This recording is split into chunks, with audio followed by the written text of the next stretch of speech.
Assalamualaikum dan salam sejahtera. Bersama saya Muhammad Syariza Mawang dalam Berita Pagi Sabah edisi Selasa 25 Januari 2022. Kementerian Pendidikan belum menyediakan sebarang garis panduan khusus berkenaan guru berpolitik. Walau bagaimanapun, seorang guru seharusnya perlu mendahulukan tugas hakiki sebagai pendidik di samping menyertai aktif bidang politik. Timbalan Menteri Pendidikan II, Datuk Muhammad Alamin menyambut baik kenyataan yang dibuat oleh Perdana Menteri Malaysia, Datuk Seri Ismail Sabri Yaakob yang mengumumkan kebenaran golongan guru untuk bergiat aktif dalam politik berkuat kuasa serta-merta. Dia tidak ada garis panduan yang tapi mungkin semua guru-guru tahu syarat-syarat. Sebelum ini memang pernah kita kuat-kuasakan lah. Maksudnya jangan sampai menjejaskan tugas hakiki. Jadi semua boleh berpolitik, semua boleh memegang jawatan dalam parti. Beliau berkata demikian ketika ditemui media selepas mengadakan lawatan kerja ke Institut Pendidikan Guru IPG Kampus Gaya, Kota Kinabalu. Katanya, guru masih tertakluk kepada peraturan-peraturan semasa dan perlu memastikan kegiatan berpolitik ini dilakukan di luar waktu persekolahan. Selain guru, Perdana Menteri turut mengumumkan petugas Jabatan Kemajuan Masyarakat (KEMAS) juga dibenarkan bergiat aktif di dalam politik. Sementara itu, Kementerian Pendidikan Malaysia sedang dalam penelitian untuk menambah baik kemudahan yang ada di Institut Pendidikan di bawah kementerian ini secara berperingkat. Timbalan Menteri Pendidikan II, Datuk Muhammad Alamin berkata, penelitian melibatkan pelbagai isu yang dikemukakan.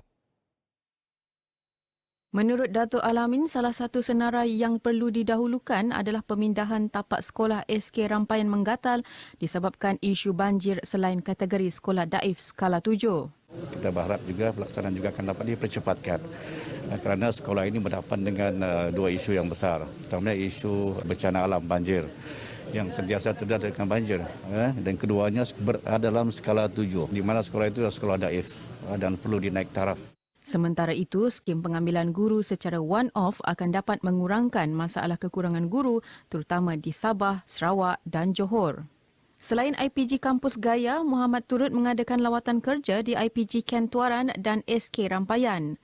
Dalam lawatan di IPG Kampus Gaya, beliau turut menyampaikan sumbangan bantuan keuangan dan peralatan sukarelawan oleh Yayasan Guru Tun Husin On kepada skuad amal keluarga Malaysia. Ahli Parlimen Ranau Datuk Jonathan Yassin berharap agar Kerajaan Persekutuan dapat mempercepat cadangan pembinaan PEN Borneo laluan Ranau dengan menambah lorong tambahan selain penambahbaikan laluan sedia ada. Keperluan tersebut dilihat mendesak demi mengatasi kesesakan pertambahan kenderaan selain keadaan jalan yang amat memerlukan pembaikan. Menurut Datuk Jonathan, pelan perancangan laluan alternatif atau laluan pintas sebenarnya telah dicadangkan sebelum ini namun tidak dapat dilaksanakan atas pelbagai faktor keselamatan mengambil kira kesesuaian terutama gempa bumi. Perkara ini akan saya susuli, bahkan JK Ranau pun sudah saya maklumkan untuk menyediakan pelan itu di mana yang perlu diperbesarkan jalan supaya memudahkan kendaraan-kendaraan ini, memotong kendaraan-kendaraan yang lambat, lori-lori besar. Datuk Jonathan berkata demikian dalam sidang media lawatan rasmi beliau ke Ibu Pejabat Polis Daerah Ranau. Isu kesesakan jalan yang luar biasa kini sering berlaku di beberapa laluan daerah Ranau berpunca pelancongan domestik selain laluan utama penghubung pantai timur, pantai barat Sabah. Orang ramai diingatkan agar terus berhati-hati dengan pelbagai taktik baharu penipuan jenayah komersial secara dalam talian. Menerusi rekod, jenayah ini menunjukkan peningkatan ketara di Sabah. Menurut Timbalan Menteri Dalam Negeri II, Datuk Jonathan Yassin berkata, tahun lalu sahaja merekodkan lebih RM500,000 kerugian melibatkan skim tawaran murah pembelian kereta dari luar negara. Skim penipuan tersebut menuntut mangsa mendepositkan sejumlah RM15,000 sehingga RM20,000. Berharap bahawa rakyat di Ranau dan juga seluruh Sabah ini mengambil iktibar bahawa kejadian penipuan secara online yang sedang berleluasa, rakyat perlu berhati-hati sebelum membayar apa-apa wang kepada mana-mana orang ini. Datuk Jonathan turut mengarahkan Jawatan Kuasa Bencana Daerah Ranau agar bersiap sedia dengan sebarang kejadian terutama melibatkan cuaca yang tidak menentu. Beliau turut berpuas hati dengan usaha, komitmen dan pencapaian PDRM Ranau dalam mengekalkan keamanan di daerah tersebut.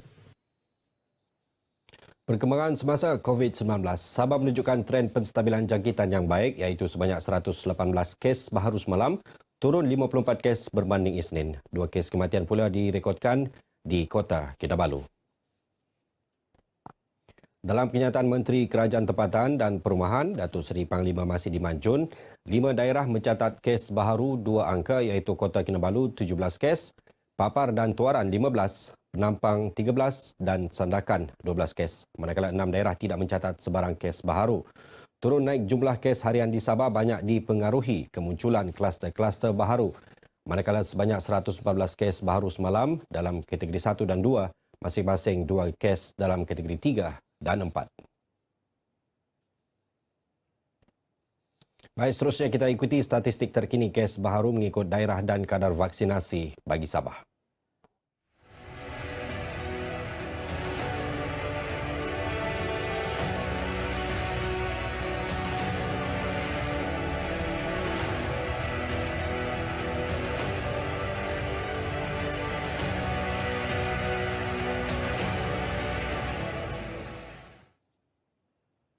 Sejumlah 40 juta ringgit diperuntukkan khas daripada kerajaan negeri untuk disalurkan ke sekolah-sekolah, rumah-rumah ibadat dan persatuan bukan Islam. Ia merupakan peruntukan terbesar oleh kerajaan negeri tahun ini di bawah pimpinan Ketua Menteri Datuk Seri Panglima Haji Jinor.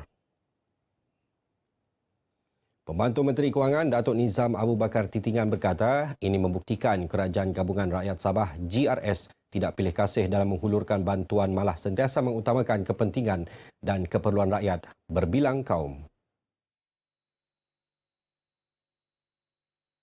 Satu peruntukan yang begitu tertinggi sejak kita mencapai kemerdekaan pada tahun 1963. Dan juga ditambah lagi dengan RM 1 juta untuk membantu aktiviti-aktiviti persatuan-persatuan Tionghoa yang ada di seluruh negeri Sabah untuk pengagihan kepala-kepala singa bagi menceriakan lagi sambutan Tahun Baru Cina pada tahun 2022 ini. Beliau berkata demikian pada majlis penyampaian Kepala Singa kepada 28 persatuan, institusi pendidikan dan tokong di Gelanggang Bola Keranjang, Kampung Jawa, Tawau. Satu sesi penerangan khas akan diadakan bagi membolehkan penduduk di kawasan Lumadan mendapat manfaat perlindungan diri dan keluarga melalui Pertubuhan Keselamatan Sosial Perkeso. Manfaat perlindungan ini penting sekiranya pencarum mengalami kemalangan atau kehilangan upaya demi meneruskan kelangsungan hidup. Apa kebaikan Perkeso kepada rakyat? InsyaAllah kita dengan Perkeso nanti akan turun padang untuk menerangkan kepada rakyat supaya rakyat kita mempunyai satu kesedaran dan mendapat informasi yang tepat. Beliau berkata demikian selepas menyampaikan sumbangan faedah pengurusan mayat kepada Azliza Aning iaitu balu arwah Awang Zulkifli Jambul di Kampung Lobok di Beaufort. Arwah Awang Zulkifli adalah mangsa lemas semasa menangkap ikan pada 10 Januari baru-baru ini. Arwah meninggalkan 5 orang anak berumur 3 hingga 20 tahun. Sementara itu, Haji Ruslan sempat meninjau Jalan Raya Beaufort ke Sepitang. Beliau telah menghubungi konsesi jalan raya untuk melakukan kerja pembaikan kerosakan di jalan berkenaan. Pentadbiran di peringkat Kampung Sungai Memanjang Beluran diminta menghantar cadangan tapak yang sesuai untuk pembinaan Dewan Komuniti. Dewan tersebut juga boleh berfungsi sebagai pusat pembinaan sementara PPS sekiranya berlaku bencana. Ahli Parlimen Libaran Datuk Zakaria Haji Muhammad Idris berkata, kampung berkenaan belum mempunyai penempatan khusus untuk memindahkan penduduk apabila setiap kali bencana seperti banjir. Yang penting sekarang ini ialah kawasan itu. Kawasan ini saya serahkan kepada ketua kampung, juga pengurusi JKK yang ada di sini untuk mendapatkan kawasan ini untuk kita benahkan sebuah Dewan Serbaguna untuk penempatan setiap mangsa banjir yang berlaku banjir dan setiap mangsa itu boleh kita tempatkan di sini. Beliau ditemui RTM selepas menyampaikan bantuan wang Ihsan BWI di perkarangan Masjid Nur Iman, Kampung Sungai Memanjang, Beluran. Itu juga harapan kami bagi penduduk di Kampung Manjang ini untuk kalau dapat diadakan atau dibinakan belai raya. Sekarang ini belum tentu lagi di mana yang dia punya tepat lah. Ketua Kampung dan pengurus JKK sedang berbincang lah. Saya berterima kasih kepada pihak kerajaan kerana menyalurkan sumbangan kepada kami yang terjejas banjir. Dapatlah meringankan beban. Seramai 35 keluarga terjejas banjir masing-masing menerima bantuan wang tunai RM1,000. Industri pelancongan di Sabah perlu mengubah strategi pemasaran yang sesuai khususnya dalam usaha mempromosi tempat-tempat baharu di negeri ini. Antaranya adalah mempromosikan produk pelancongan melalui televisyen dan selain bekerjasama dengan pempengaruh di media sosial. Naib Presiden Pertubuhan Pengusaha Homestay Malaysia, Datuk Kobra Jeffrey Ayah berkata, beberapa program pelancongan dan produk pelancongan perlu diaktifkan semula bagi merancakkan semula sektor pelancongan di negeri ini. Jadi itu saja macam mana kami mau develop balik untuk naik taraf atau mempromosi semula tarikan-tarikan pelancongan dan juga homestay, penginapan homestay ini untuk ditawarkan kepada domestik. Itu pelancong tempatan lah begitu. Sebab itu saja yang kita dapat buat sekarang. Beliau ditemui pemberita RTM selepas menjadi tetamu rancangan Kami Bah ini di studio RTM Kota Kinabalu. Datuk Kobra Jeffrey turut menyeru kepada orang ramai khususnya kepada rakyat Sabah untuk menyokong inap desa yang ada di negeri ini. Dalam pada itu katanya pengusaha pusat pelancongan terutama sekali kepada pemilik inap desa agar sentiasa mematuhi setiap garis panduan dan SOP dalam sektor pelancongan yang telah ditetapkan. Baik saudara, sekian berita pagi Sabah untuk kali ini. Keluarga Malaysia terus patuh SOP. Kita jaga kita.